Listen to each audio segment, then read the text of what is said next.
Today on this episode of The Brain Surgeon's Take, we will be discussing how artificial intelligence is changing the auto industry with Wharton Business School professor John Paul MacDuffie. Get an expert's perspective on how AI and machine learning are being incorporated into car production and what the future holds for us as drivers, passengers, and pedestrians. Much more on this podcast episode. Welcome back, everyone. Here's my take on Professor MacDuffie. He has a unique perspective on the future of cars in America. As a Wharton professor, he has the business background to understand the financial dynamics at play, while also having experience in the tech and automotive industries. John Paul is clearly nationally recognized, with his research included in best-selling books and his work featured in the New York Times and Wall Street Journal. So it was great to get his viewpoint on this topic. What an eye-opening interview. We all know technology is evolving at a meteoric rate, with AI and machine learning at the forefront. But to hear about how these entities will integrate into our daily lives in the auto industry was fascinating. What will cars look like in the future? How will they operate? How will they include artificial intelligence? Will we even need to drive? Professor MacDuffie gives us some ideas. Listen up as we discuss how artificial intelligence is changing the auto industry. Check it out. Hey, John Paul, how you doing? I'm good, thanks. Great to see you, Rick. Yeah, listen, it's great to get you on the podcast, and there's a lot of interest in terms of self-driving cars, and it's really gaining momentum. And talking to you as someone who's a real expert in the field, I look forward to hearing your opinions. Thank you. I'm looking forward to it too. Well, I guess let's get into AI in cars and for how long AI has been in cars. It's a relatively new phenomenon, but for how long has this been going on in terms of other forms of AI and automotives? Yeah, I thought it would set the stage just a little bit because I think, we hear so much about AI and about software-defined vehicles and all these things, and maybe people assume that kind of everything that's related to software in a car is AI, and that's not really so. So, you probably have networks in cars and software in cars going back to like the 1980s, once you start having controls for like power windows and stuff like that.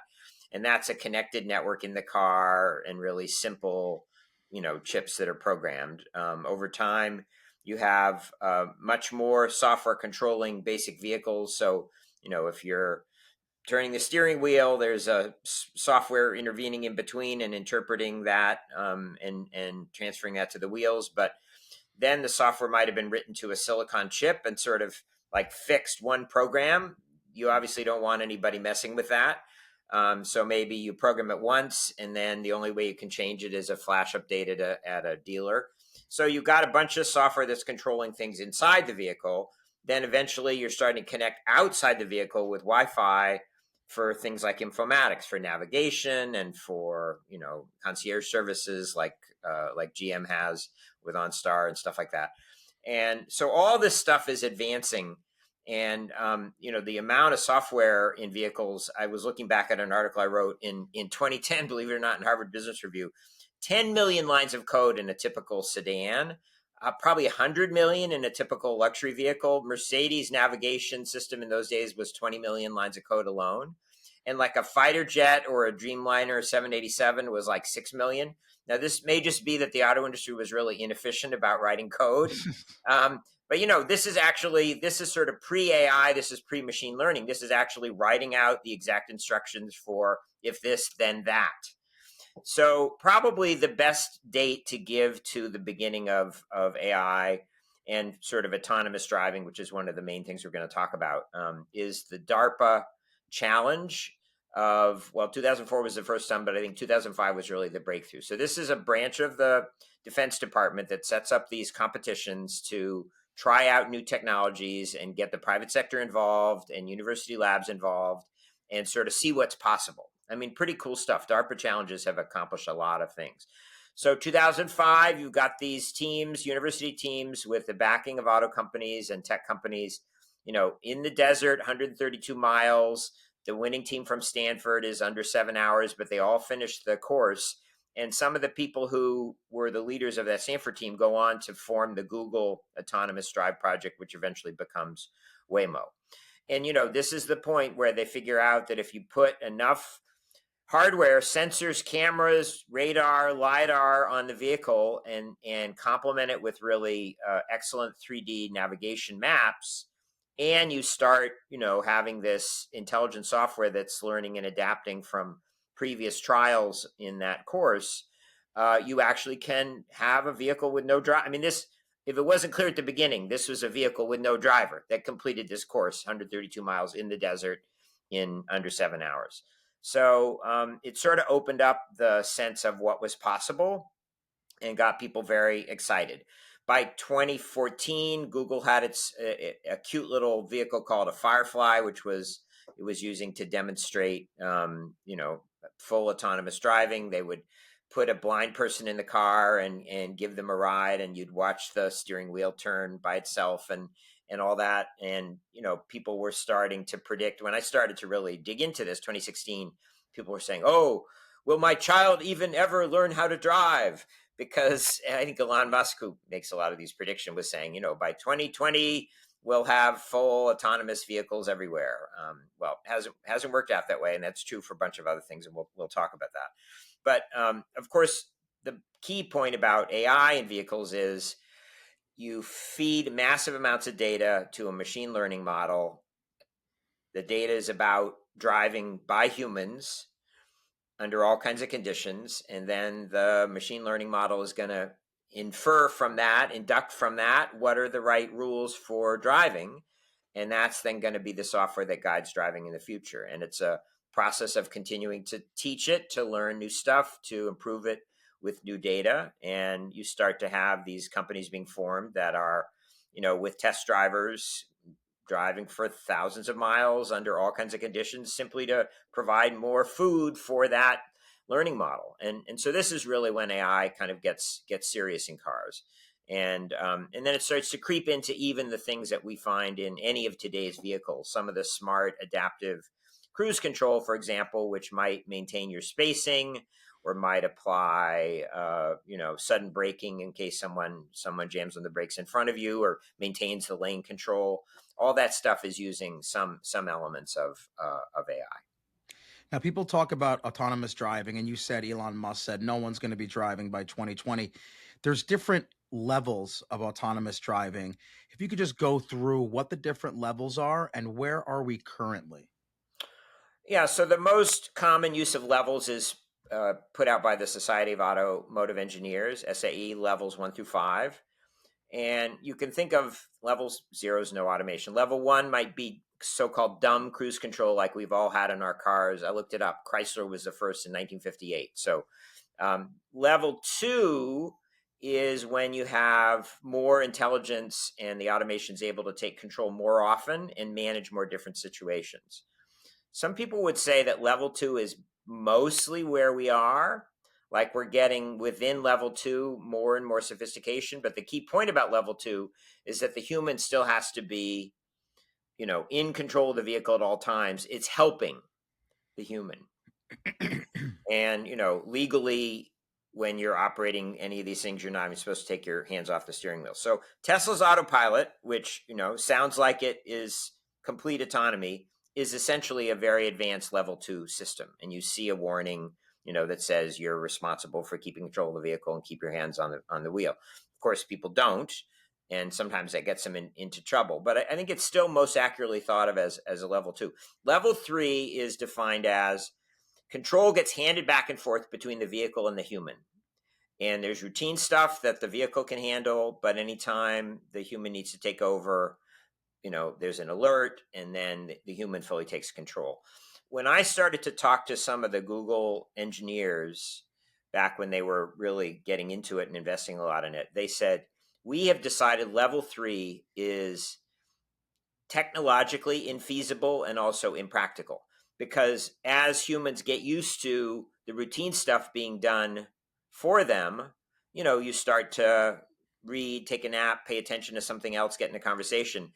If you're going 60, 70 miles an hour, how long does it take to get your attention, even if it's lights and buzzers and vibrations, and then you suddenly step in and take control of a potentially dangerous situation. The feeling was that's too hard to pull off. So Google started to say right away, we're going to go to level 4. We're going to jump from level 2 to level 4. Viewing level 3 is infeasible. Level 4 and level 5. Level 5 is sort of the utopia of the vehicle can drive everywhere on the planet at any time, regardless of, anything else. Doesn't matter if it can pick up the navigation from a satellite. It's able to take in everything from its environment. So level 5 is, I think of as kind of the impossible dream that you drive towards. So level 4 is really the under certain defined operating conditions, the vehicle drives itself entirely. And what Google said as part of this was, we're taking out steering wheels, we're taking out brakes, because we want it to be clear, this is not a vehicle that a human can take control of. This is a vehicle that maybe some remote monitor can turn off, but primarily all the safety stuff is even built into the software. Like if something goes wrong, it pulls over to the side of the road and stops, or it does other kinds of stuff. So level 4 is kind of the goal for all these companies that have been startups in AV. Level 2 is mostly where we are. And there are a few companies that are starting to say, you know what, we want to crack at level 3, because we think in certain conditions, and there's some safe traffic jam type of packages now. Like traffic jam, you're going slow. It probably is pretty safe to just take your hands off the wheel, let the vehicle do all the lane adjustments, the accelerating, the braking, keeping a constant space between you and the vehicles in front of you. So I think that's sort of where we are. Okay, interesting. I didn't realize that 5 is kind of impossible and 3 most people are jumping over. That's interesting. I think another thing that I was reading about that you commented on in some of your other podcasts was that people will accept a much higher rate of error from humans than they will these computers. So, for example, there's a tremendous amount of accidents every year, tens of thousands of people dying every year in these accidents. Yep.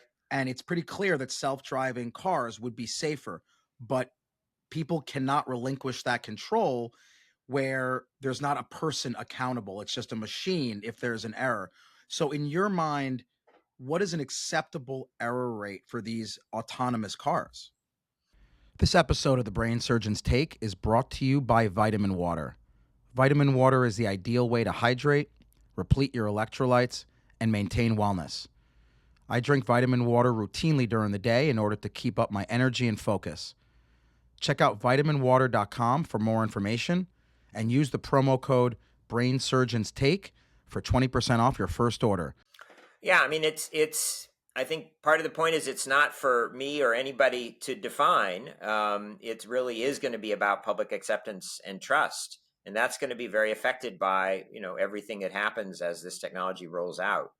I mean, Elon Musk will articulate what many others would, a sort of utilitarian view, which is if these vehicles kill fewer humans and injure fewer humans than other humans drivers do, then it's better and we should go full speed ahead with it. But what you described is it seems to exactly be the case. And we don't know if this is something that will prove to be a durable feature of how humans feel about automation, or if it's something that's at this moment in transition. But absolutely, people have higher expectations for automation, and they're much quicker to fault automation when it makes a mistake. This is certainly true with driving, but it's true with other kind of situations as well. And I think what you have to realize is with driving, obviously cars are dangerous. They are heavy, fast moving. They kill people. They injure people. They damage property. They operate in public space. I mean, it's hard to think of a product. Pharmaceuticals, some of them can be dangerous. They're tightly controlled and regulated, but they don't operate in public space and they don't have those kinds of dangers to them. So, autos have always been very heavily regulated, and we have a system of insurance which regulates drivers, which really regulates vehicles and the drivers with them. We have a driver's licensing thing about education and training that's operated at the state level. All these things come together, but what they all have in common is there's a responsible human.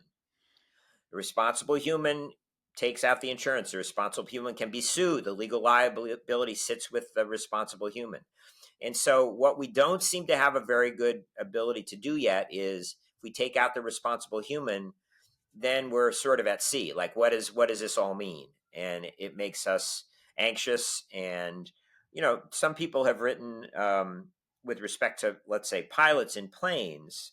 We still have two pilots by law in planes. There are some who would say the autopilot features in planes are so good that you don't need two, you only need one, or maybe you don't even need one. You could monitor simply remotely during takeoff and landing, which are the dangerous times.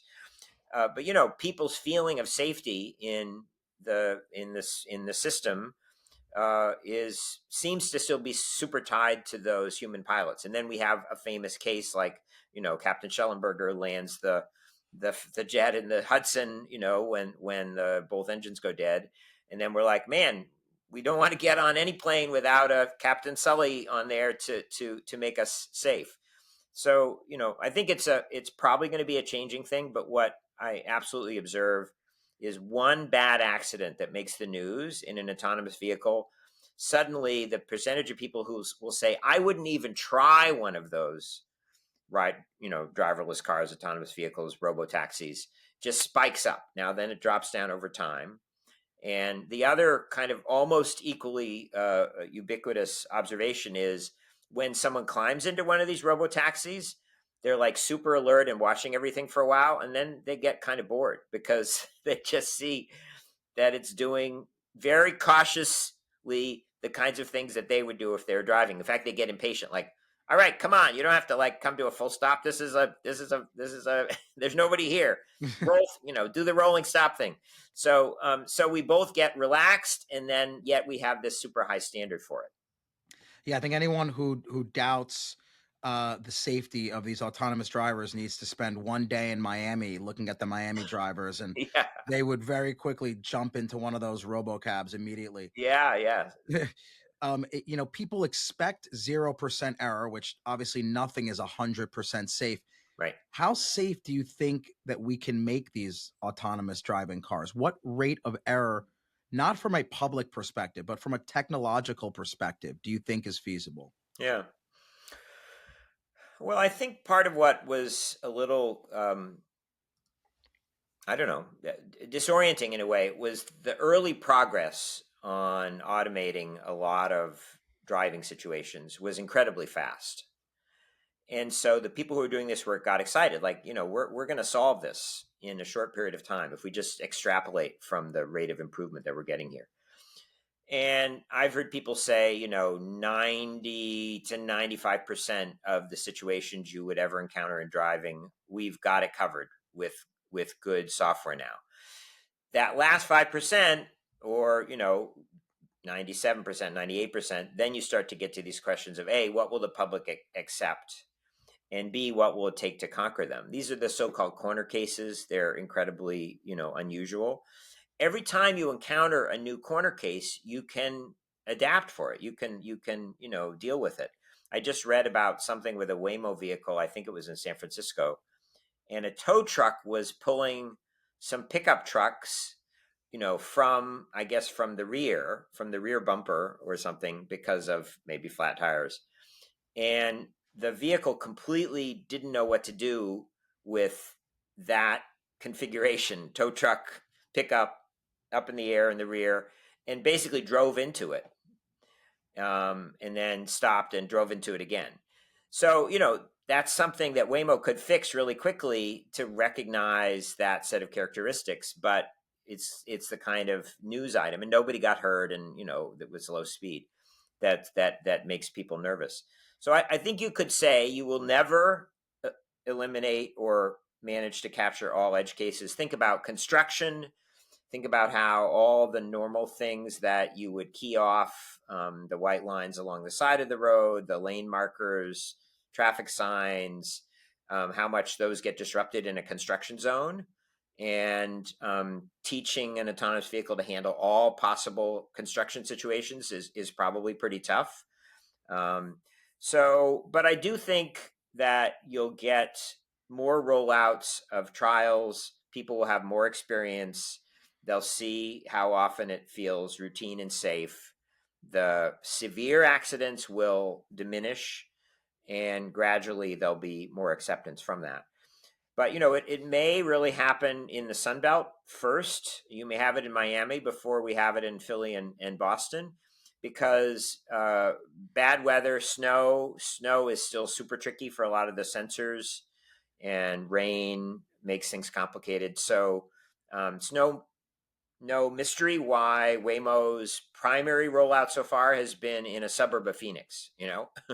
Dry, sunny, flat, wide, well marked, not heavily trafficked. That's like been the ideal first test ground for them. And I think you said it best that the media, just like in every other topic in this world, the media kind of controls what we think. And I Yeah. think the media has the ability to either support autonomous driving or really crush it. Because if there's one accident and they're portraying it as the end of the world, as opposed to the thousands of human accidents that happen every single week, then it crushes the industry. If the media kind of supports the good part of autonomous driving, then it's going to be adopted much quicker.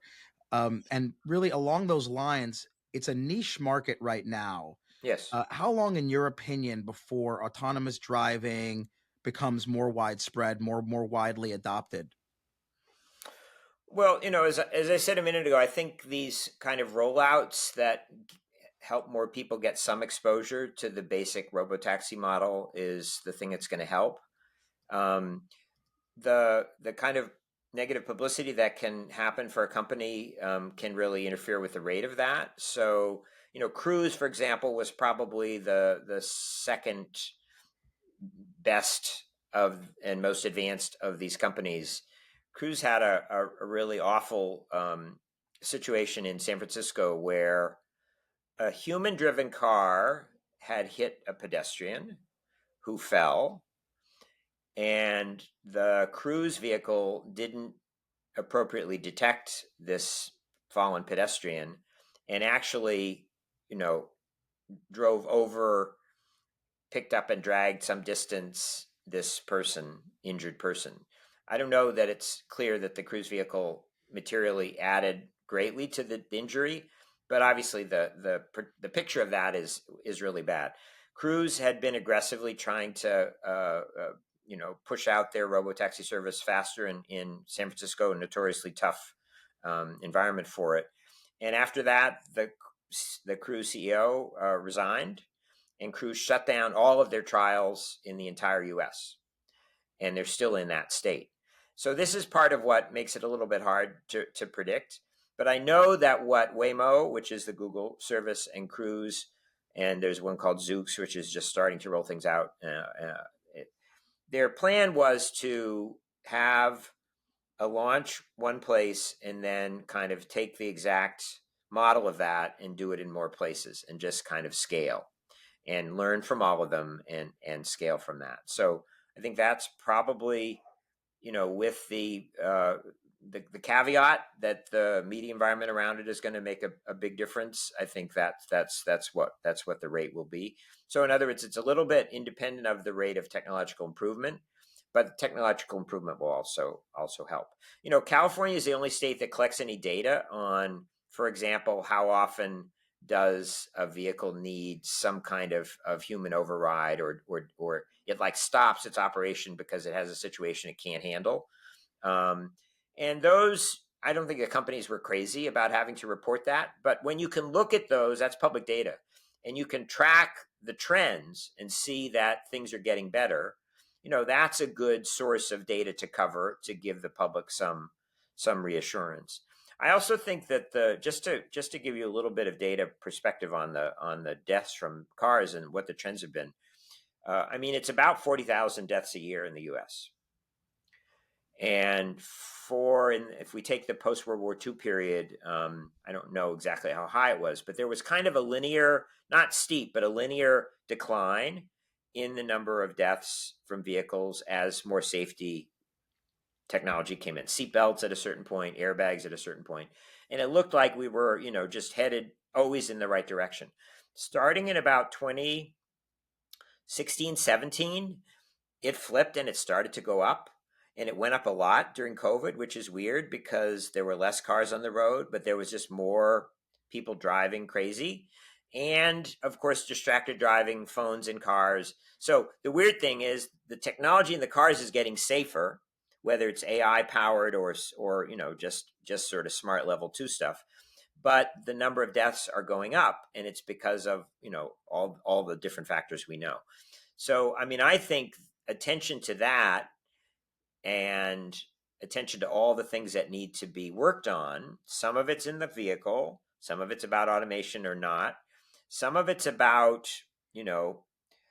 I mean, they've found that the highest number of deaths is at dusk. It's adults getting hit, not kids, and it's in poorly lit areas, and it's often with the car going too fast. In other words, above the speed limit. And so we'll start to figure out and deal with those with, maybe with better monitoring of speeds, with better lighting. I think some of the new halogen in the headlights is like super good for seeing the road a long way down the way, but not so great for picking, and it's so bright, it's not so great for picking up a pedestrian that might be off, in your peripheral vision. So there's a lot of things going on here, but I think there's more and more concern about this. Like that's the wrong. We shouldn't. The trend line should not be going in that direction, and like that's a serious social, calamity. So I think if autonomous vehicles are seen as part of turning that around, then you're going to start to get a more positive public perception. I have no doubt that it's the phones. It's got to be the Yeah, phones. it's the It's phones. got to be the phones. If you look around when you're driving and people are passing, if you just look to the car next to you, guaranteed they're on their phone. Yeah, 80% of people are just on their phone, which is yeah, crazy. yeah. So And so I'm there's a whole sure. there's a whole Yeah, other set of technologies which are basically about the user interface, the screens, the way that the functionality you want on your phone can be available to you without looking down at your phone. So that's another set of things that are also advancing in real time. Sometimes I think the features on phones that we actually feel like we want to look at our phone for because we can't actually get it on the screen in our car, that advances faster, and even looking at a big screen if you're watching TikTok videos is not going to be great for paying attention. agreed. Now you mentioned a bunch of different car companies in different areas of the country.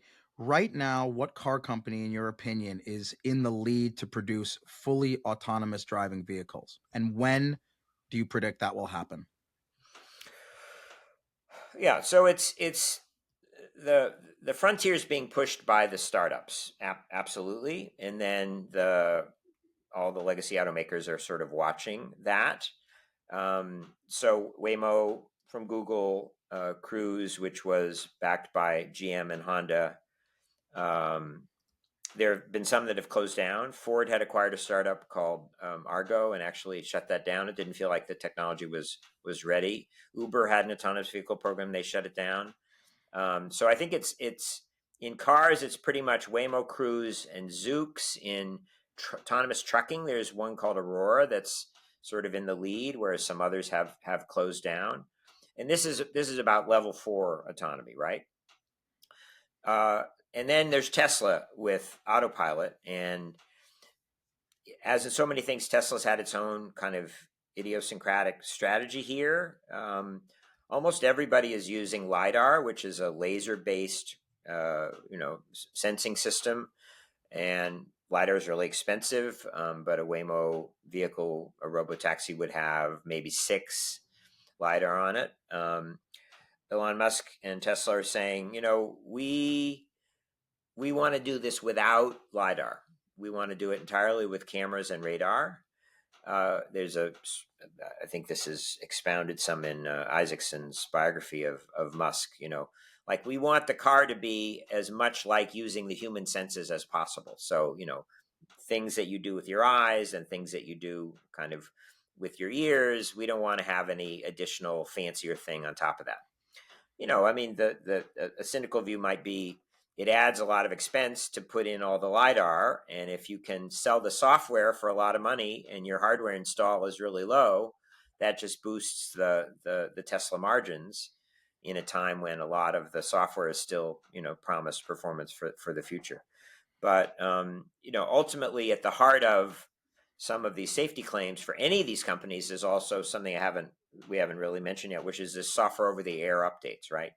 So in other words, as the software gets better, you have to be able to get that software into the vehicle's operating system. And Tesla did that first, and they're still the best at it. So I think you could say every single auto company in the world is working on software over the air updates and having that be the basis of a new vehicle, like, should be designed from the start so that that's how it works. There's a lot of talk about software defined vehicles. And it's a challenge for the auto companies because they're not as good in software.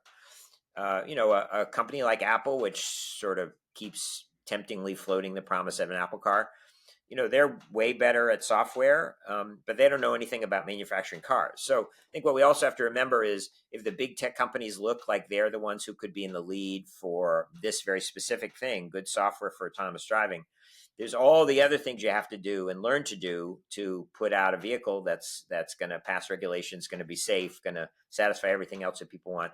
What is truly impressive about Tesla is not only all the new stuff they did with electric and with software, but all the old stuff they learned to do that made them a true global automaker.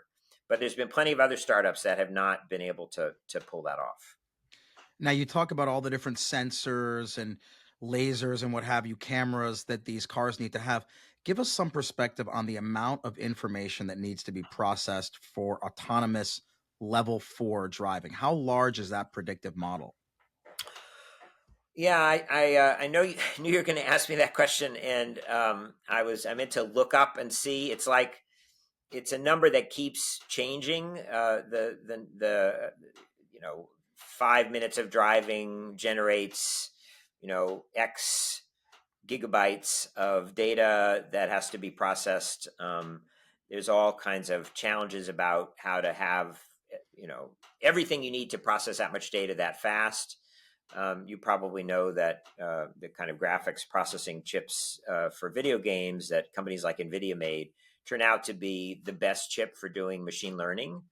And so every time the capacity of the chips advances in terms of how many, how much data it can handle and how fast it can process it, then the ability to feed more data into that system is there. So it's kind of a constantly moving target, but it's absolutely huge.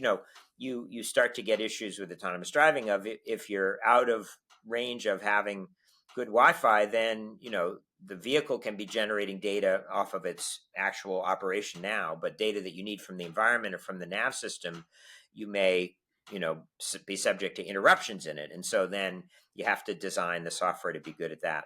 So I don't have a really good number, except that basically up is the trend.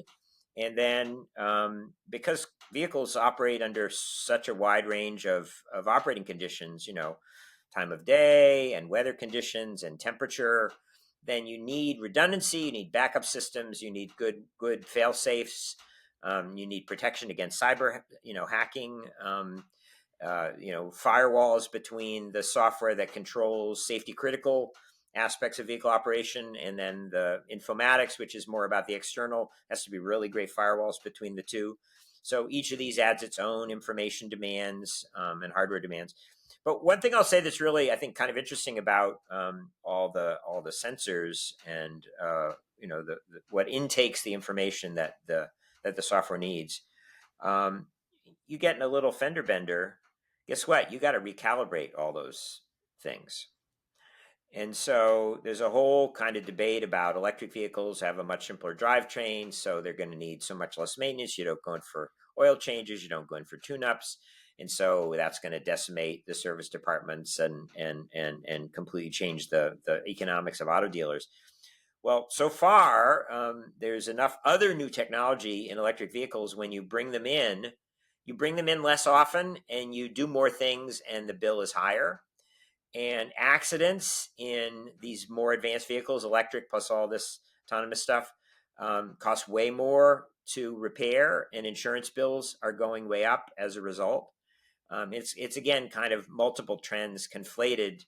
Tesla's starting to do this thing called gigacasting, where they have, one giant aluminum casting for the whole front end and another for the back end. It's great. It saves money. It has some other, structural rigidity benefits.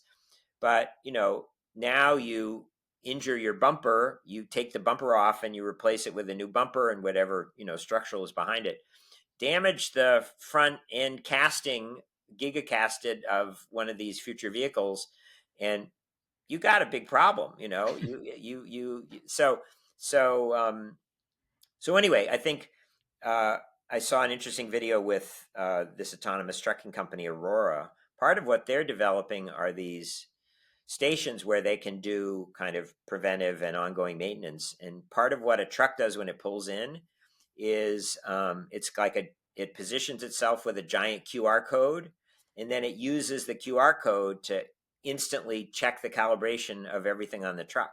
I mean, that's just an ongoing safety check without even an accident. So when we get these systems working, we're also going to have to worry about keeping them calibrated. Yeah, it seems like from the outside, from someone who's not a computer engineer, the amount of information is simply massive. Yep. These computers in these cars need to integrate not only the map, but the entire surrounding around it, the weather, the road, the pedestrians, the other cars that are moving. So I wanted to make sure that we painted a picture of the level of informatics that's involved here. Yeah. Um, Last Absolutely. question, John Paul, because I know you're super busy. Give us your crystal ball view. At what point are we 100% autonomous? Meaning our kids don't learn how to drive, people are getting into cars, sitting in the back like the Jeffersons, and just going around. Is that in 5 years, 15 years, 30 years, never? What do you think? Um, well, as an academic, I'm not going to give you a simple answer, but I'll do the best I can. Um, I think it's more like 30 years than 10 or 15. I also think that the robotaxi option, which will operate under certain conditions, will happen much sooner. Uh, People have wondered whether individuals owning their own fully self-driving vehicle will make sense, because it'll be hugely expensive. So some people think, well, the real thing is not just stopping driving, but stopping owning. That almost imagines that there's a sort of Uber, Lyft, ubiquitous robotaxi service that you can get anywhere at any time. I think that's a super long way off, because economically you need density to make that kind of business model work. So you can do it in cities, you can do it maybe in some close in suburbs, but as you get further out or in rural areas, can you economically afford to do it? So then, and are the people going to want to buy vehicles that have that much capacity? I don't know how fast the costs will come down. So some of it's about, can the technology do it safely, and will there be public acceptance of the safety? But then there's all the other things about the economics. So I think probably 10 years you see a lot more of these robo-taxi services. I think maybe 15 years you've got at least some ownable autonomous vehicles, probably for rich people, or high end sort of luxury. And then it's probably more 30, 40 years out before we see if we actually get to level 4 for everybody. Wow, it's such an exciting time. Listen, thanks for joining us. It's such an evolving field, and I think you brought out Absolutely. so many of the intricacies that people don't necessarily remember. Like you were talking about how expensive it is to own, and having Lyft and Uber services for everyone that obviously can't be in a rural area, Yeah.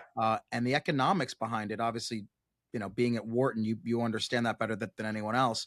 But these are things that people don't take into account. Either way, amazing interview. Really appreciate your perspective. These cars can't come fast enough for me. I would love to sit in the back and just have it drive me around, not have to worry and be looking at my Yeah. phone and stuff. So, Well, you're in the Sun Belt, so although Miami's crazy, so you could always move to Phoenix. absolutely. There you go. Listen, John Paul, thanks so much for your time and have a great weekend. Thank you, Rick. I enjoyed it. Bye bye. Take care.